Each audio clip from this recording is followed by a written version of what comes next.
Quisiera ayudarte y que pensaras un poco en los que tenemos más de un hijo. Tienes 2 hijos y tus 2 hijos necesitan tu amor, tu cuidado y tu cariño. Y de hecho, nuestra propia naturaleza como hijos, si no tienes 2 hijos, pero tuviste hermanos, te acordarás que siempre estabas compitiendo con tus hermanos por el amor de tus padres. Y es un reto bien grande como papás darle el mismo amor a los hijos, ¿no? Y sin que haya favoritismo, sin que haya favoritos. Yo recuerdo, y posiblemente tú también, que posiblemente sentías envidia de tu hermano mayor, porque como era mayor, a él le dejaban hacer primero cosas que a ti. Ver programas de televisión, salir, manejar, cualquier cosa que tú no pudieras hacer, muchas veces te daba envidia o te comparabas con él. Hijos pasa exactamente lo mismo. Nuestros hijos están comparando todo el tiempo. Y cuidado que le digas a uno qué bonito estás y que no le digas al otro tú también. ¿Están de acuerdo? Porque al menos en casa, con los 4 que tengo ahí, si yo le tiro un piropo a Olivia, Dani está esperando recibir su piropo. Entonces yo tengo que ser muy cuidadoso. Entonces hay veces que le digo a Olivia, estás bellísima, hija, perdón. Y en eso yo veo de rojo que está Dani y le digo, ha de ser porque te parece a tu hermana Daniela. Y ya sonríe y asunto arreglado, salvado. Pero ellos están comparando todo el tiempo. Tus hijos se comparan todo el tiempo y están compitiendo por tu amor. Imagínate que tienes 2 hijos, llamémoslos ficticiamente Carlos y Ana. Entonces un día Carlos trata mal a Ana y tú intervienes para corregir a Carlos, explicándole que su comportamiento fue inadecuado porque lastimó a su hermana Ana, a quien amas profundamente. Carlos entiende que su acción estuvo mal porque le hiciste ver que tú amas a Ana como tu hija. Ahora imagina que la cosa es al revés. Ana es quien trata mal a Carlos. Y si en ese caso no corriges a Ana como corregiste a Carlos, le vas a hacer saber a Carlos que tú tienes un favoritismo por Ana y que no amas a Carlos tanto como amas a Ana. Y este es el gran dilema en el que los padres se encuentran. Tienen que amar a sus hijos de la misma manera, tienen que disciplinar a sus hijos de la misma manera y tienen que protegerlos entre ellos de la misma manera. ¿Ok? Necesitamos entender algo sobre ese texto para poder entender todo el contenido. Y lo que necesitamos entender se encuentra en el versículo 41 y 42. Y quiero partir explicando esos 2 versículos para entender todo lo demás. El versículo 41 dice: porque cualquiera que les dé a ustedes beber un vaso de agua por razón de su nombre como seguidores de Cristo, les digo que no perderá su recompensa. Es decir, necesitas saber que Dios cuida a sus hijos y que Dios está comprometido con sus hijos.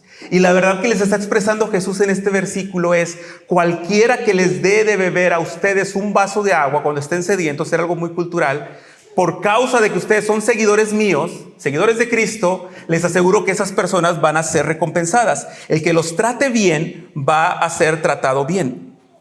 Es decir, Dios está cuidando a sus hijos. Pero después dice el 42, cualquiera que haga pecar a uno de estos pequeñitos que creen en mí, mejor le fuera que le hubieran atado al cuello una rueda de molino que tiene que jalar un asno y ser echado al fondo del mar. Entonces, mira la problemática en la que están los discípulos. Todos son hijos de Dios, todos son seguidores de Cristo, y Jesús está diciendo: quien se meta con mis hijos se las va a ver conmigo, pero quien sea bueno con mis hijos, yo lo voy a recompensar. Y podrías pensar: ok, entonces si yo trato mal a los hijos de Dios, ¿me va a ir mal? Sí, pero yo también soy hijo de Dios. Exacto, ese es el dilema, que el papá de tu hermano que tienes a un lado es el mismo papá que el tuyo. Pero el que sea tu papá no cambia las reglas. Si tú tratas mal a tus hermanos, te las vas a ver con Dios, porque Él es un padre amoroso con sus hijos. Pero si tratas bien a los hijos de Dios, vas a ser recompensado. ¿Qué es lo mejor que podemos hacer ante esta realidad? Sencillo: vivir en paz con nuestros hermanos en Cristo. Es bien sencilla la idea de hoy. Vive en paz con tus hermanos en Cristo. ¿Por qué? Porque ya lo dije. La importancia de servir a los servidores de Cristo, a los verdaderos hijos de Dios, con este ejemplo que da con el vaso de agua, es tan importante porque Cristo murió por ellos. Cristo murió por tus hermanos al igual que murió por ti.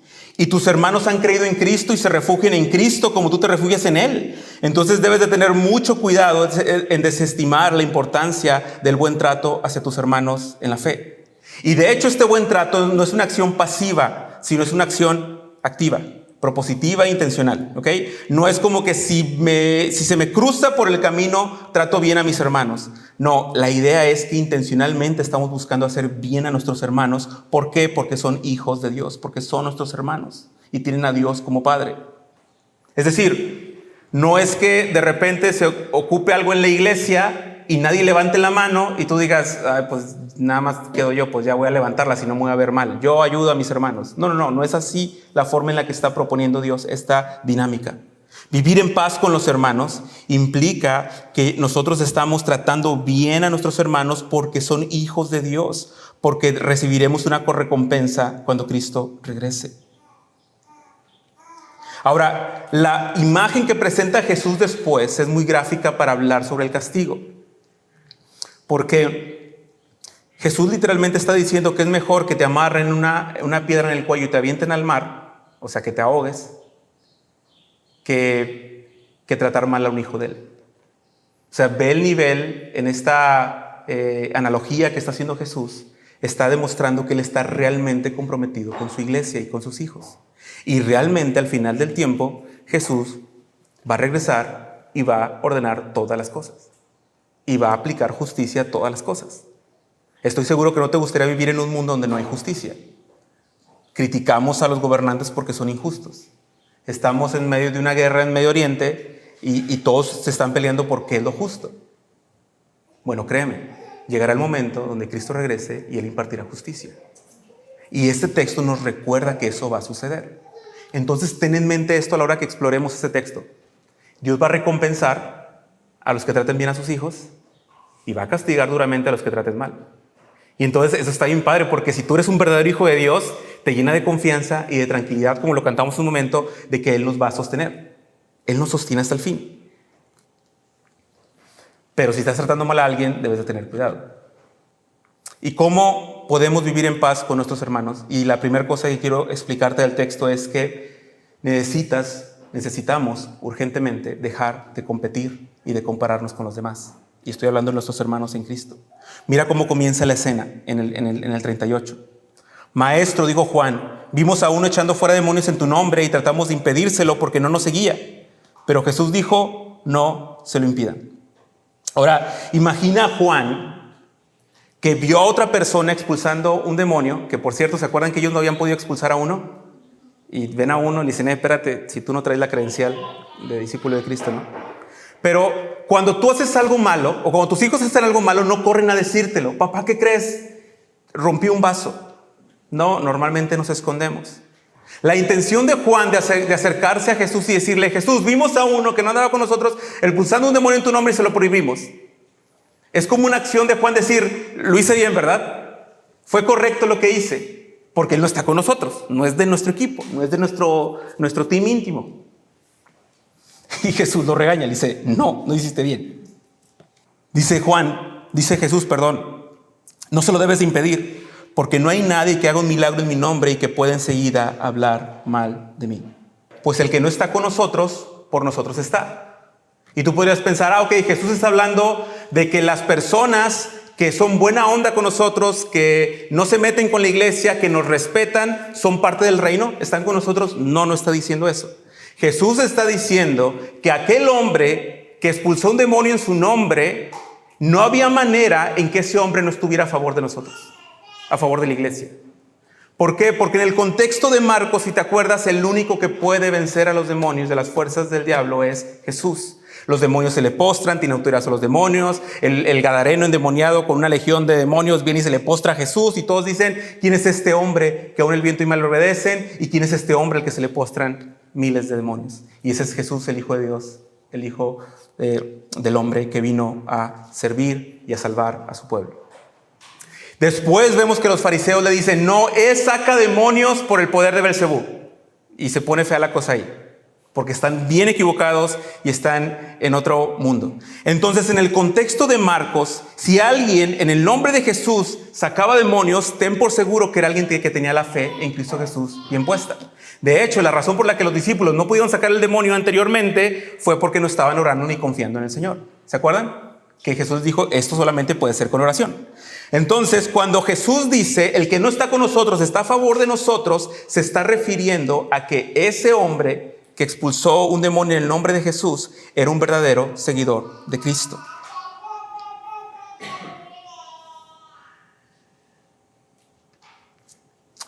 Entonces, la problemática que tenemos aquí es que Juan se está comparando con otra persona que hace lo mismo. Y Jesús viene hablando de que el más importante es el que sirve a los demás. ¿Te acuerdas de eso? Jesús viene hablando de su sacrificio y que Él tiene que morir para perdonar los pecados, para que pueda, y Él vino a servirnos para perdonar los pecados para que pudiéramos servir a los demás. Y parece nuevamente que los discípulos no entienden. Mira cómo los discípulos están buscando su propia seguridad en sus acciones y en sus obras. Pero buscar la propia seguridad en tus acciones y en tus obras y en mis obras hace que te alejes del propósito de Dios completamente. Porque nuestra seguridad no proviene de nuestras propias obras. Nuestra seguridad proviene exclusivamente de la obra de Cristo Jesús en la cruz del Calvario. Y si la cruz del Calvario tiene una centralidad en tu vida, te aseguro que vas a dejar de compararte tanto con los demás. Porque la razón por la que nos comparamos con los demás es para sentirnos superiores en algo. Y cuando te sientes superior en algo, hay una falsa seguridad en ti. ¿Te has dado cuenta? Cuando llega tu vecino en un carro nuevo de agencia, tú lo ves y dices, pero no le fue de vacaciones este año, ¿no? Y encuentras algo en lo que sea superior para sentirte seguro. Rechazas esa falsa superioridad. Deja de compararte interiormente con las demás personas. Y peor, deja de compararte con tus hermanos en Cristo. Porque no hay nada en ti que te pueda dar esa seguridad que solamente te puede dar Cristo en la cruz del Calvario. Leí una frase que me gustó mucho que dice que la salvación es por obras. Escúchala bien. Un teólogo dijo, sí, la salvación es por obras, pero no por las tuyas, sino por las obras de Cristo en la cruz del Calvario. Si tuviéramos eso en la mente todo el tiempo, dejaríamos de compararnos tanto. Cuando todo el tiempo estás buscando ser el mejor, ser el más importante, el que no se equivoca, el que da las respuestas correctas todo el tiempo, solamente estás confiando en ti mismo y no estás confiando en la obra de Cristo Jesús en la cruz del Calvario.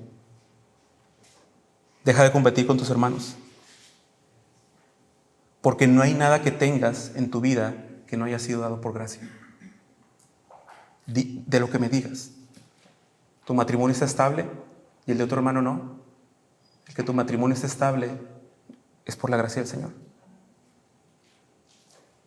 ¿Tus hijos van bien y los del otro hermano no van tan bien?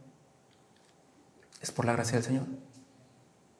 Y si metes la gracia del Señor en medio de eso, te aseguro que vas a sentir afectos distintos por tus hermanos.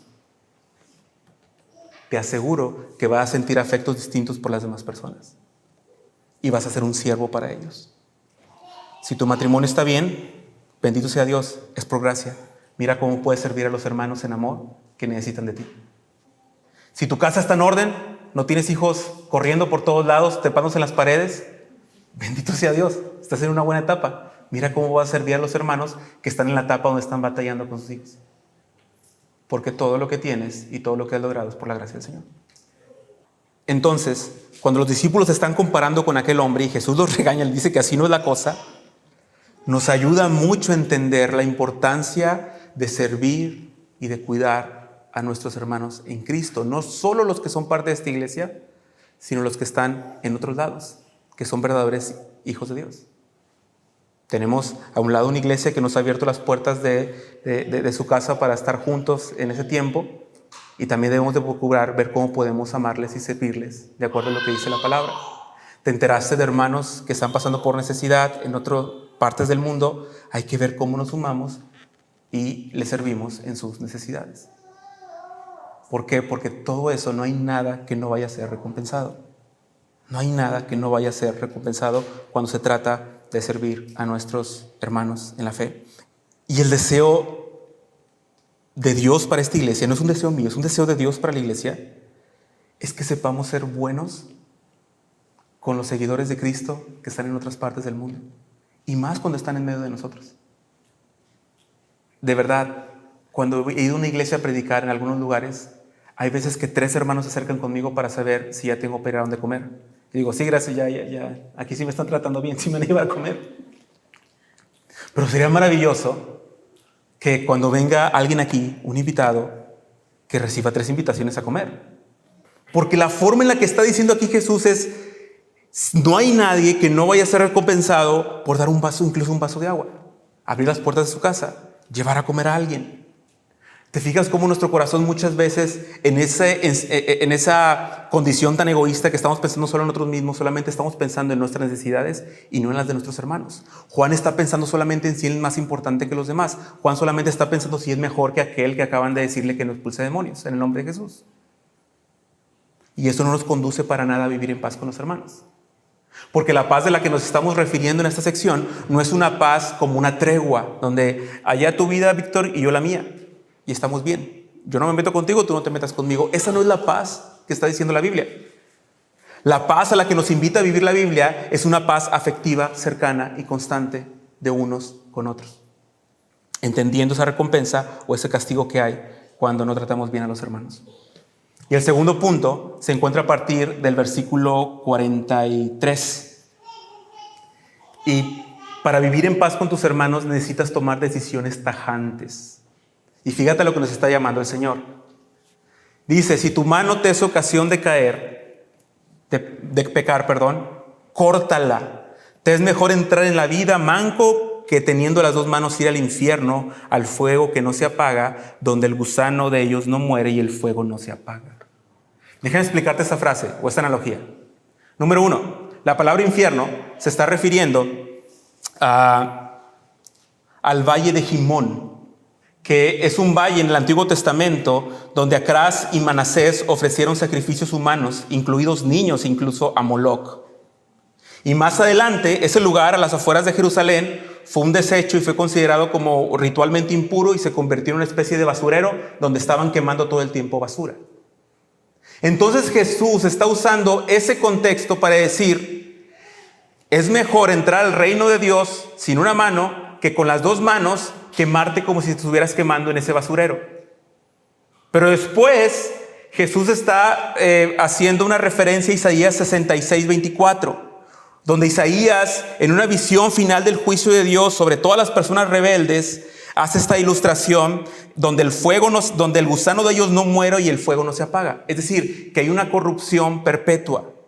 Jesús está uniendo aquello y este contexto cultural para hablar sobre el infierno, que hemos nosotros escuchado mucho de él, pero fíjate la importancia. La forma en la que Jesús está hablando del infierno es para ayudarnos a entender que al final del tiempo hay un juicio severo para las personas que no están tomando decisiones tajantes sobre su vida y sobre su pecado. Ya lo dijo al principio, es mejor que una rueda, una piedra de molino, te la pusieras en el cuello y fueras echado al fondo del mar. ¿Por qué? Porque lo que sigue es el infierno, donde el fuego no se apaga, el gusano no se quema y hay una corrupción perpetua. Josué se está refiriendo literalmente que te vas a estar quemando todo el tiempo. No sé, pero la analogía sí está hablando de un juicio terrible. ¿Ok? Al final del tiempo. Pero ahora, si tu mano te es ocasión de pecar, córtala. Niños que están aquí, adolescentes, Vane, Nicolás, no está hablando literal ese texto. ¿Ok? No lo intenten en casa. Esta es una forma hiperbólica de hablar. Es como cuando dices, me estoy muriendo de hambre. ¿Te estás muriendo realmente? No, no te estás muriendo. Han pasado media hora, tranquilos, ¿no? Solamente estás diciendo que tienes un montón de hambre. Y la forma en la que se expresa aquí, tanto la mano, como el pie, como el ojo, es una idea hiperbólica, pero el que no sea literal que te esté diciendo que cortes la mano, que cortes el pie, o que te saques un ojo, la forma en la que está expuesta aquí esta analogía es para que entiendas la profundidad de la decisión que tienes que tomar para ser obediente a Cristo. ¿Ok? Entonces dice, si tu mano te es ocasión de caer, de pecar, córtala, porque es mejor que entres manco en la vida del reino de Dios, que ser echado al fuego eterno, que ser echado al infierno. Si tu pie te es ocasión de caer, córtalo. Si tu ojo te es ocasión de pecar, córtalo, porque es mejor entrar sin un ojo o sin un pie al reino de los cielos que ser echado al infierno. Pero todo esto, ¿a qué está anclado? Está anclado a la forma en la que tratas a tus hermanos para vivir en paz. Es decir, Jesús está diciendo, tomen acciones tajantes y lidien con el pecado que tenemos dentro, porque muchas veces la razón por la que no invertimos tiempo en nuestros hermanos para cuidarles es porque somos egoístas. Es todo. Y estoy contigo, yo también soy egoísta. Y lucho con eso constantemente. No eres el primer ser humano en la vida que no quiere compartir lo que tiene con otros. Pero fíjate lo que está diciendo el texto. Esa condición, si tú la permites que esté en tu vida constantemente y constantemente, eso va a traer juicio porque estás tratando mal a los hijos de Dios. Porque no estás compartiendo con tus hermanos. Porque no estás viviendo en esa comunidad con tus hermanos. Y es interesante porque la forma en la que Jesús está expresando aquí, de la mano, el ojo, el pie, es porque finalmente nuestras acciones, nuestro cuerpo se mueve con base a lo que creemos y actúa con base a lo que creemos. Entonces, si tu mano, tu ojo está haciendo caer a un hermano, está haciendo pecar a otro hermano, córtalo. Toma decisiones tajantes para que puedas vivir en este marco que está hablando el texto. De una vida de recompensa por vivir con los hermanos sirviéndoles y una recompensa o un castigo por no hacerlo. Mira cómo Jesús está empujando la visión comparativa de Juan al compararse con aquella persona, la está anclando y decir, no, Juan, la idea no es compararse, la idea es estar juntos en unidad, viviendo como hermanos en Cristo, viviendo en paz. A tal grado es importante que deben cortar con todo aquello que no les hace vivir en esa unidad. Y posiblemente muchos de nosotros hemos dejado que pensamientos de otro hermano o pensamientos de cosas que han pasado con otra hermana cobren fruto, echen raíces en nuestro corazón y vivamos enojados con todos. Posiblemente todos los que tenemos aquí mucho tiempo en la iglesia seguimos enojados con hermanos y con pastores que hicieron esto, hicieron aquello y seguimos teniendo raíces de amargura en nuestro corazón y seguimos y Jesús dice, corta eso. No puedes vivir de esa manera. Recuerdo, creo que les había contado esto, que hace tiempo tuve problemas con un hermano en la fe, hijo de Dios al igual que yo, y al tiempo resolvimos el problema. Y un amigo que sabía que había un problema y que nos vio juntos en un lugar tomando un café, me dijo, ay, sí, ahora sí muy amigos. Yo, pues sí, de eso se trata, de que en Cristo tenemos reconciliación y perdón. De que Él es hijo de Dios al igual que yo y nos va a ir mal a los dos si no aprendemos a vivir en unidad. Por eso corta con todo aquello que te hace pecar contra tu hermano. Corta con todos aquellos hábitos que hacen que no disfrutes a tu hermano, que no te deleites con tu hermano. Corta con todas esas cosas porque la forma en la que Dios las juzga no es como tú y yo juzgamos las cosas. Hay veces que dos hermanos están peleando y decimos, ya, hombre, todos somos hermanos, tranquilos, no pasa nada. Abrácense, ya, vámonos, no. Así no juzga Dios las cosas. Cuando hay división en la iglesia, cuando hay enemistad entre los hermanos, Dios va a juzgarnos severamente. De hecho, cuando llegamos a la iglesia de Corinto y vemos el problema que había ahí de división entre los hermanos, Pablo les dice que no deben de tomar la cena del Señor indignamente. ¿Y a qué se refería? Lo prediqué hace algunos meses. Se refería a que no podías decir que Cristo había salvado tu vida, tomar la cena del Señor, ese símbolo tan importante, y a la vez estar peleado o dividiendo a la iglesia. Es absurdo. Pero Pablo dice que por esa causa muchos duermen y están enfermos. Es decir, Dios realmente interviene en su iglesia y en su familia.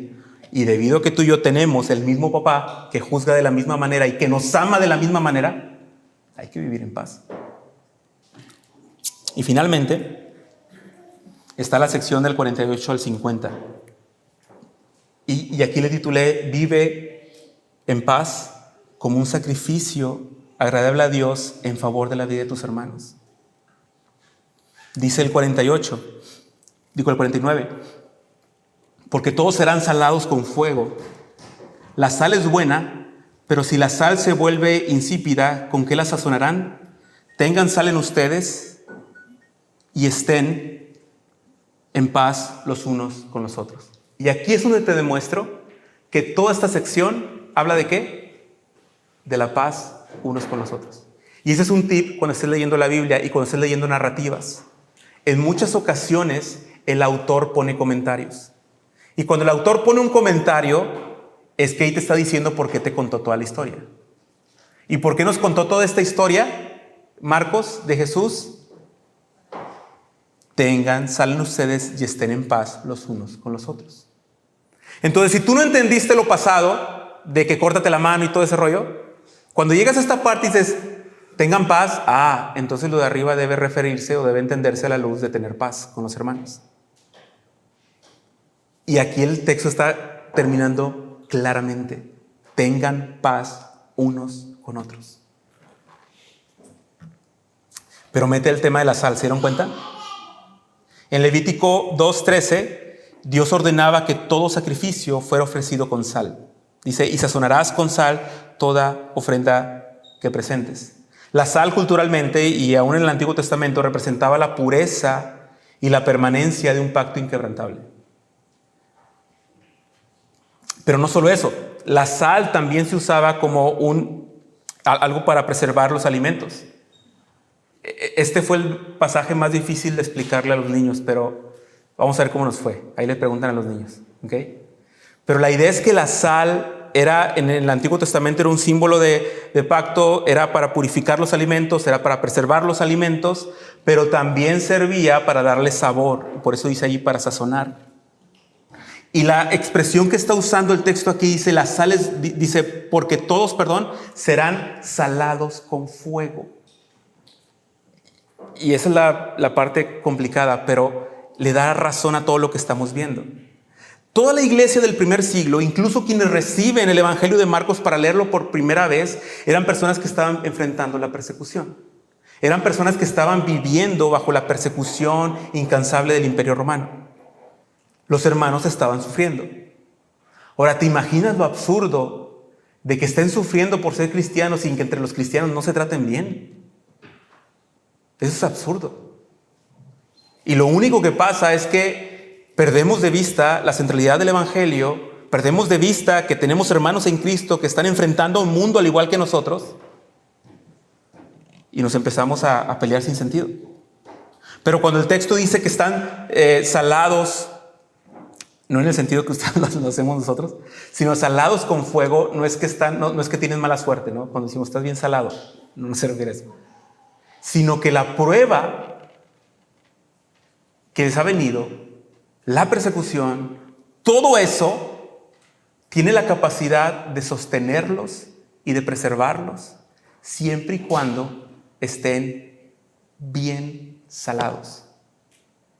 Por eso dice el texto, tengan sal con ustedes y estén en paz. ¿Qué tiene que ver la sal con la paz?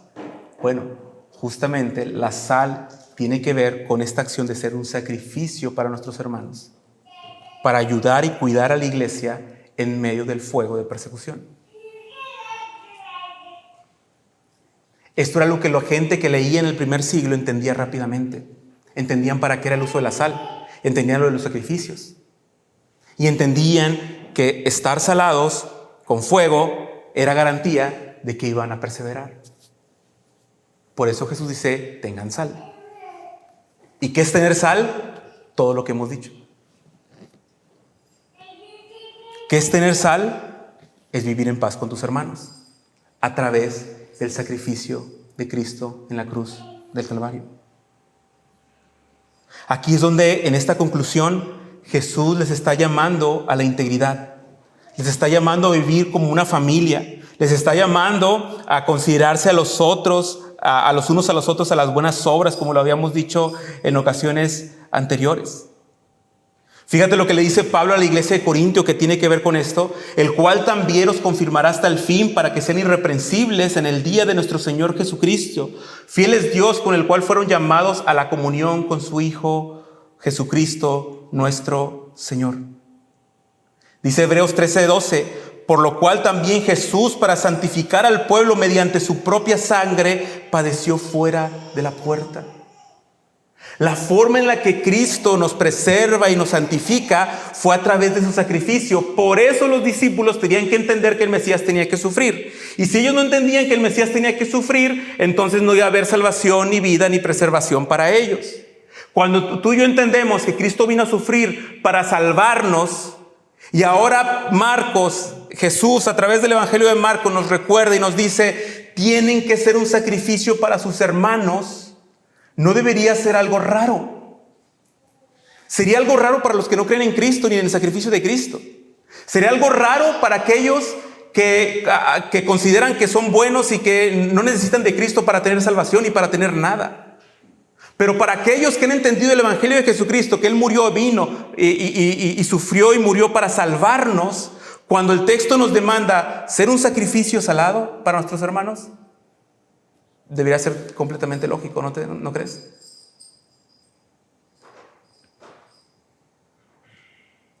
Porque en Cristo, hermanos, centrarnos en el Evangelio de Jesucristo nos ayuda y nos garantiza y nos recuerda que fuimos rescatados con la sangre preciosa de Cristo.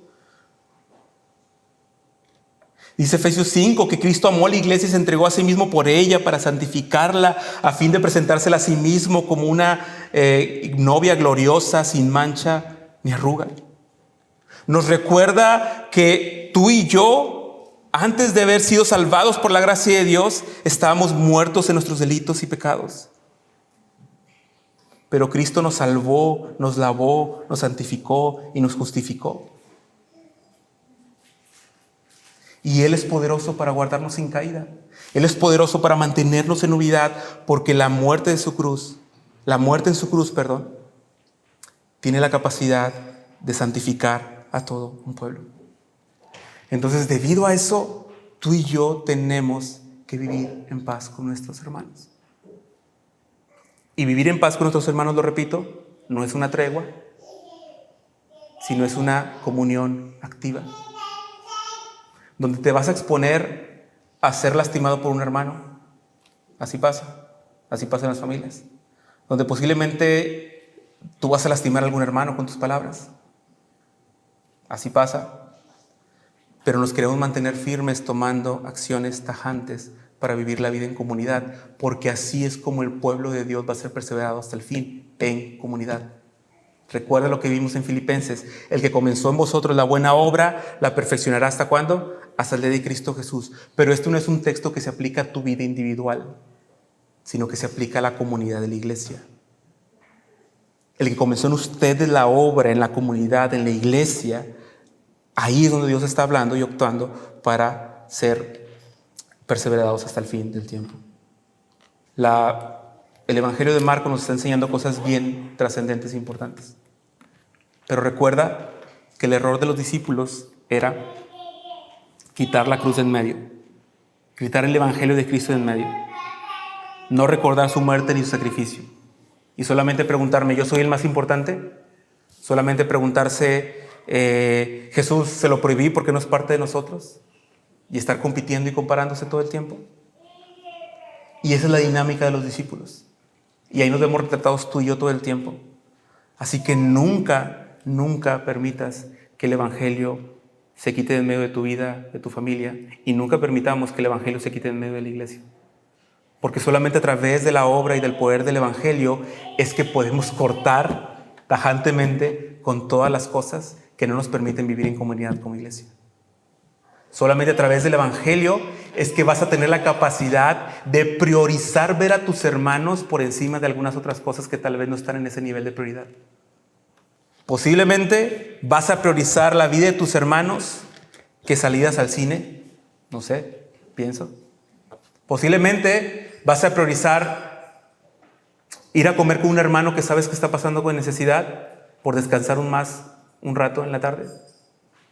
Vas a priorizar estar cerca de tus hermanos en lugar de estar viendo Rayados contra River.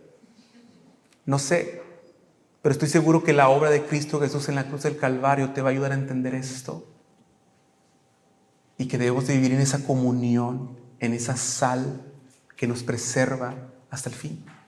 Esto, lo que tenemos aquí, es lo que Dios nos dio para ser cuidados y perseverados hasta el fin a través de su palabra. Oramos. Señor, gracias por tu palabra y gracias por tu bendición en Cristo. Gracias porque entendemos que tú nos has amado hasta el fin, que tú estás comprometido con tu iglesia hasta el fin, que tú vas a respaldarnos por tu palabra, vas a cuidarnos con tu palabra, pero también sabemos, Señor, que tú vas a disciplinar, vas a castigar a quienes atenten contra la vida de tu pueblo, incluso si somos nosotros mismos. Así que permítenos como iglesia no ver cada uno por lo suyo, sino antes bien con humildad, estimar a los demás como superiores a nosotros mismos para poder servirles, para poder amarles y para poder estar cerca. Ayúdanos, Señor, a cortar tajantemente con el pecado que nos está evitando que seamos más cercanos a nuestros hermanos, con el pecado que está evitando que podamos servirles, o si estamos buscando el mal de otro. Yo te quiero rogar que haya arrepentimiento en la vida de los hermanos que buscan el mal de otros. Y por tu gracia y por tu muerte en la cruz del Calvario, sálvanos, límpianos, sosténnos. Por la cruz del Calvario, Señor, sabemos que vamos a ser perseverados hasta el fin. Sigue purificando nuestras vidas, sigue transformándonos de gloria en gloria y sosténnos junto con tu iglesia, en unidad, en comunidad, hasta que tú regreses. En Cristo Jesús. Amén.